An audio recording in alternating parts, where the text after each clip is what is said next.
An Australian couple showed up for their cruise, cabin booked, bags packed, ready to celebrate a graduation. They weren't late. They didn't forget anything. And they still weren't allowed on the ship. If you've ever cruised, or you're planning your first one, you need to hear this. Because the reasons people get turned away at the gangway have almost nothing to do with what you'd expect.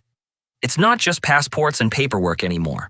I've spent a lot of time digging into real cases this year, actual passengers, actual dollar amounts, actual stories that made national news, and some of these are going to genuinely surprise you.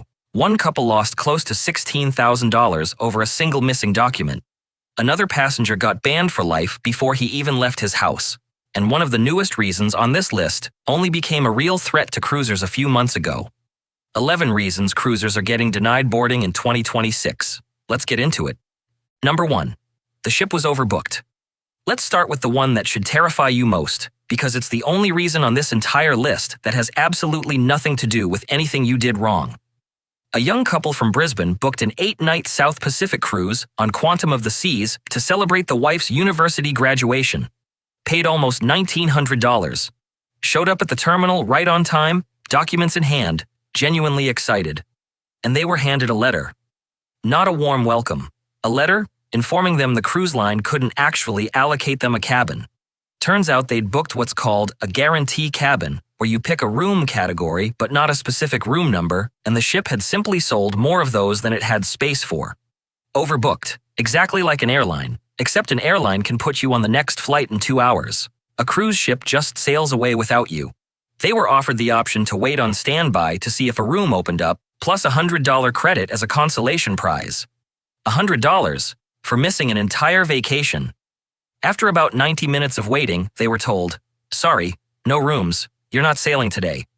Now here's where it gets a little more satisfying. The story went properly viral once they posted about it, and the cruise line very quickly upgraded that sad $100 credit into a full refund, plus future cruise certificates worth the entire value of the trip, plus a complimentary drink package thrown in. Which tells you something important. The original offer wasn't generous because that's just what they do. It became generous because thousands of strangers online got angry on their behalf. I'll be honest, this is the one on the list that annoys me the most because there was nothing, and I mean nothing, this couple could have done differently. Would you have stood there and waited it out on standby, or walked straight to the rental car counter the second you heard the word overbooked? Curious either way, drop it in the comments. Number 2. Something that happened 5 days ago, nowhere near the ship. This one is such a wild chain of events that I need to walk you through it slowly because it starts with something almost embarrassingly small. A Texas man was at a Hard Rock cafe in an employee-only area, apparently helping himself to cocktail garnishes that were not his to help himself to. A staff member confronted him about it. Instead of just walking away like a reasonable adult, things escalated fast. He started cursing at her, and it ended with him physically shoving her into a metal rack. That happened 5 days before his Royal Caribbean cruise. 5 days. Nowhere near a ship, nowhere near a port, completely unrelated to cruising in any way. And yet, on the morning he was supposed to sail on Wonder of the Seas, he was arrested right there at the terminal on a felony battery charge and denied boarding before he ever got close to the gangway. Somewhere out there, this guy woke up thinking about sunburn and buffet lines and ended his morning in handcuffs over cocktail garnishes. I genuinely don't think there's a lesson here beyond. Maybe don't shove anyone, ever. Especially not 5 days before a vacation you've already paid for. Did you know cruise lines could reach that far back and deny you for something totally unrelated to the cruise itself? Because I didn't until I found this story, and it kind of changes how I think about the whole boarding process. Number 3. He staged an actual mutiny. I love this one because of the word choice alone. Not a complaint, not a strongly worded letter. A mutiny. A French passenger and his wife boarded a Costa cruise heading to the Vanilla Islands in the Indian Ocean. 2 days in, the captain announced that several scheduled stops in Madagascar were being cancelled because there was a bubonic and pneumonic plague outbreak on the island. Reasonable decision, obviously. Nobody wants their vacation to also become a public health incident. The passenger seemed to accept it at first. Then more stops got cancelled. And that's when he decided the appropriate response was to organize a protest on board the ship among fellow passengers against the captain's decision to, avoid the plague. The cruise line's response was swift. He got removed from the ship entirely for staging what multiple outlets straight up called a mutiny. Look, I get being disappointed. Cancelled ports genuinely do ruin part of a trip you saved up for. But organizing an onboard protest against a decision made to keep you away from an active plague outbreak might be the single worst hill I've ever seen someone choose to die on, so to speak. What would you have done if your ports got cancelled for a health reason like that? Annoyed and accepting? Or fired up like our friend here? Let me know. Number 4. The $16,000 birthday. This next one is genuinely sad, and it's also one where I honestly can't fully decide who's at fault, so I want your take on this one specifically. A couple had been planning a transatlantic cruise on Celebrity Equinox for almost 2 years, timed perfectly to celebrate the wife's 75th birthday during the crossing. Booked it, paid for it, $7,000, roughly for the cruise itself. Showed up at the pier. Denied boarding. Reason? No visa for Brazil, which the itinerary required. Here's where it gets messy. The couple insists nobody at the cruise line ever flagged the visa requirement to them, despite nearly 2 years of planning and communication. The cruise line's position is that documentation requirements are ultimately the passenger's responsibility, always, no matter how far in advance you book. Both of those things can be true at once, which is exactly what makes this one so frustrating to watch play out. By the time you add up the lost cruise fare, the flights already booked around the itinerary, and the hotels, the total damage came to almost $16,000. For a birthday. A landmark one, at that. So, here's my honest opinion, and you can disagree with me in the comments. I think cruise lines absolutely should be flagging destination-specific requirements like this proactively when someone books a 2-year advance itinerary, especially somewhere like Brazil. But I also think, ultimately, checking your own visa requirements before an international cruise is just something you have to do yourself, no matter how unfair that feels after the fact. Who do you think was more at fault here? Number 5. Their luggage was already in someone else's room. This one plays out like a low-budget horror movie, and I mean that as a compliment. A couple checked in for their Royal Caribbean cruise on Navigator of the Seas completely normally. Dropped their luggage off with the porters, like everyone does, expecting it to show up in their cabin later that day.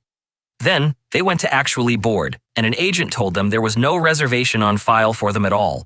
The couple gave their cabin number, thinking that would clear things up fast. Instead, it made everything worse. The agent informed them that other passengers were already assigned to that exact cabin, the one where their luggage had just been sent. A supervisor eventually confirmed the situation. Royal Caribbean had canceled their cruise over an apparent non-payment issue, which was why the system showed no reservation and why someone else had already been given their room. Just sit with that for a second. Somewhere on that ship, at that exact moment, their suitcases were sitting in a cabin that now belonged to complete strangers, while they stood at the pier being told they weren't sailing. I don't think there's a defensible version of finding this out at the actual gangway, on embarkation day, luggage already gone. If there's a payment problem, that needs to be caught and communicated weeks earlier, not discovered in real time while your bags are already being unpacked by someone else. Alright, quick pause here, because we're halfway through, and these stories only get wilder from here. If you're enjoying this one, do me a favor and hit that like button. It really helps this video reach more people. And if you're not subscribed yet, now's a good time, because numbers 9 and 11 on this list are 2 of the more surprising things I've found researching this channel. Alright, let's keep going. Number 6. The passport problem that makes no sense. This one sounds like it shouldn't be possible, but it happened to a real couple, and it's a genuinely useful thing to know before your next international cruise. Andrew and Sandra Sutherland went to check in for a Cunard cruise on Queen Victoria, heading to Spain and Portugal. Documents ready, passports in hand. Denied boarding anyway. The reason? Their passports had an extended expiry date rather than a standard one. Now, if you're confused by that, you're not alone, because on the surface, an extended expiry date sounds like a good thing. More time before it expires, right? Except, apparently, that's exactly the problem. Extended validity passports aren't treated the same as a properly issued, freshly renewed passport by every cruise line and every port authority, and the Sutherlands found that out the hard way at the worst possible moment with zero refund. I don't think most cruisers, even frequent ones, would ever think to double-check whether their passport's expiry date was extended versus originally issued that way. It's such a specific, bureaucratic little landmine. If you've got an older passport, might be worth actually checking that detail before your next international sailing. Number 7. Banned for life, without ever leaving his house. Out of everything on this list, this is the one that should genuinely make you think twice next time you're on hold with customer service. A passenger received notice of an itinerary change on an upcoming cruise, something that, let's be honest, happens to basically everyone eventually. He called customer service, understandably frustrated, wanting some kind of compensation. Fair enough so far. But the call escalated. He started cursing at the representative and kept going even after being asked, more than once, to stop. He hung up, cooled down overnight, and planned to call back the next day to smooth things over. Instead, he got a call informing him his cruise had already been canceled, fully refunded, and that he was banned for life from the entire cruise line. He tried to apologize afterward. Didn't matter. The decision had already been made. Think about that. Banned from an entire cruise line, permanently, without ever once setting foot at a port or a terminal. Just a phone call that went badly. I say this with love, but whatever you're frustrated about, it is never, ever worth losing an entire cruise line over. Take the deep breath. Call back tomorrow. Number 8. 29 weeks. This next one is a little more serious, so bear with me for a second, because I think it's important information, not just a wild story. Most people assume cruise pregnancy rules mirror airline rules, where you're generally fine until quite late in a pregnancy. Cruise lines are stricter. Most cut off at 24 weeks, full stop, no exceptions, no matter how healthy the pregnancy is. One woman reviewed her cruise documentation the day before sailing and realized she was at 29 weeks, past the cutoff. She called the cruise line, tried explaining, even showed up at the port hoping for some flexibility. Denied boarding anyway. No refund on the fare itself, only some taxes and port fees returned. All in, roughly a $10,000 loss.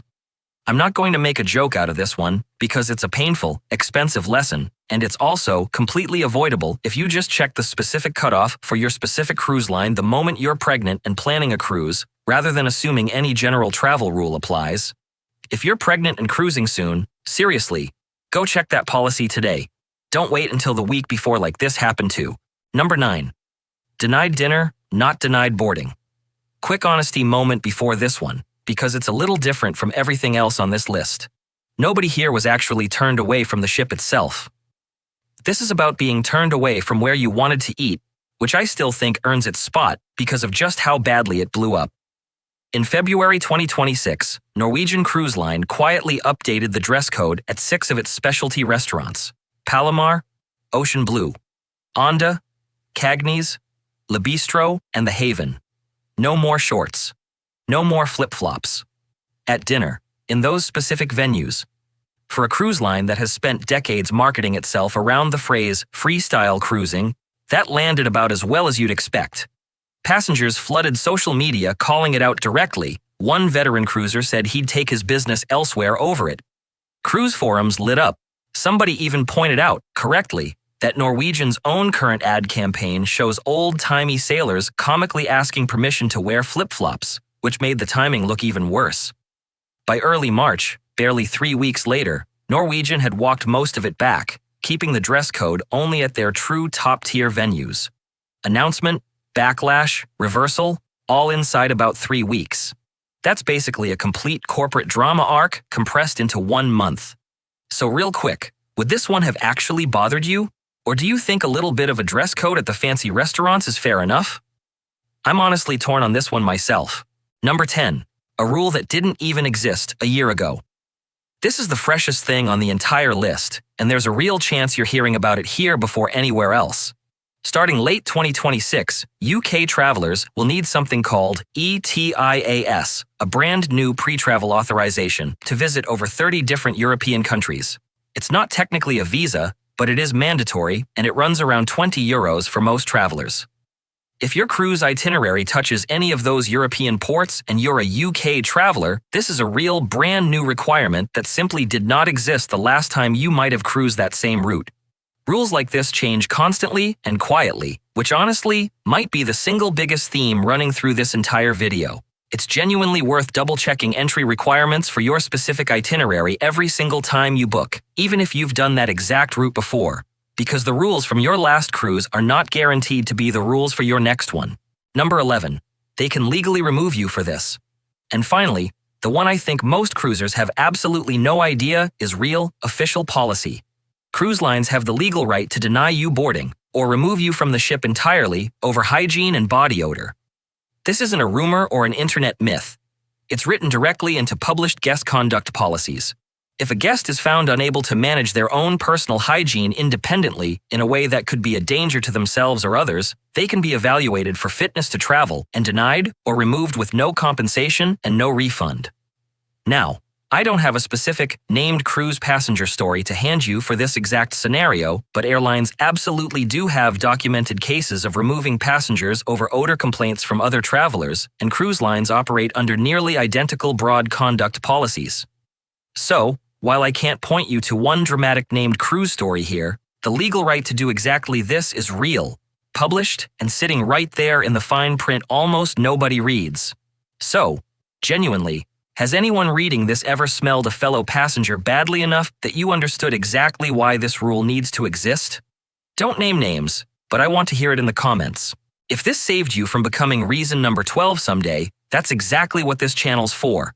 Hit like, subscribe if you haven't already, and drop your honest reaction in the comments, especially if you've got your own denied boarding story, because I read every single one, and I might feature yours in a future video. Drop cruise for you in the comments if you made it all the way through, and I'll see you in the next one.